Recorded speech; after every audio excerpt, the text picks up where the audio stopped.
I know the NFL Honors Awards already happened, but the NFL forgot to give out one of the awards, and I honestly think it's because they're scared and they're cowards. But we're not scared here, so we're going to give out that award, and that award is Poverty Franchise of the Year.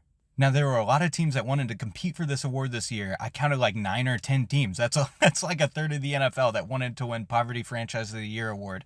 That being said, I narrowed the list down to five. So I know you may disagree with some of these, but these are the five top ones that I have. Coming in at number five are the Jacksonville Jaguars, and I know that this one could be a little bit more controversial, but they did have a bad season. Trevor Lawrence went down, and he didn't look good even when he was healthy. That being said, they're kind of like a fringe top five team as far as poverty franchises go, but the offseason really solidified it. With all the interviewing stuff, they fire their coach. They say, we're not going to fire the GM. Then the coach that they want says, I'm not coming here with that GM. He freaking sucks. And they're like, okay, yeah, we'll fire him. And then they hire the coach that they want, and the whole thing's just kind of a mess. The owner doesn't really know what he's doing, and it pretends that he does. This is just bad. So that's why I place him at number five.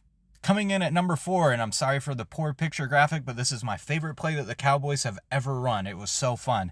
That being said, I got the Cowboys, and I know this one's probably a little bit controversial too, but Jerry Jones wants to be in the news cycle all the time, and he sacrificed team success for it, and the whole coaching hire in the offseason was horrible, and so I got to put the Cowboys on there. They just want to be a poverty franchise so bad, so I'm going to give it to them. They're in the top five. They're at number four.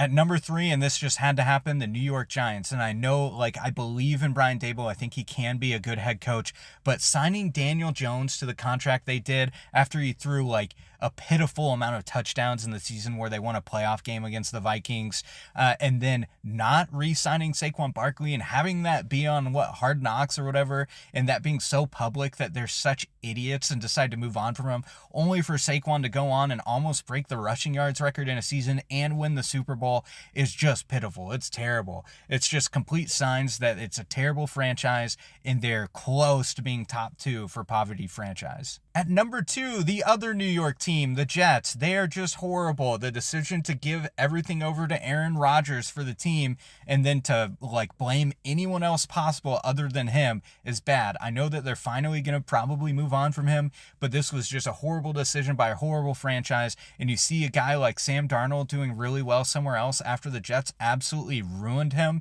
just points to how poverty they are. And while they are a very poverty franchise and make bad decisions all the time, and again, they had high expectations this year and absolutely floundered, they cannot be number one.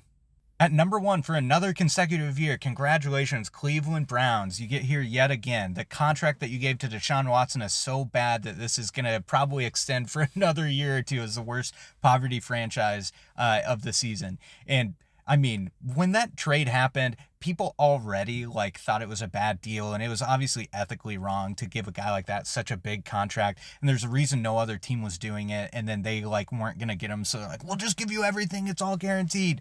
Just a terrible decision, defending it and defending him, so gross. And now you're at a point where a guy like Myles Garrett, who's such a good guy, he wants to leave, and he was viewed as a franchise guy. Everyone loved him that was a Browns fan, so to get him to leave, you do have to be a truly terrible poverty franchise. So congratulations, you win 2024's Poverty Franchise of the Year. So those are my top five for Poverty Franchise of the Year award, the award that the NFL is always too scared to give out. Let me know what you think. Do you think that I missed teams that should have been in there, or there are teams that I put in there that you wouldn't have? I'd love to see your thoughts in the comments.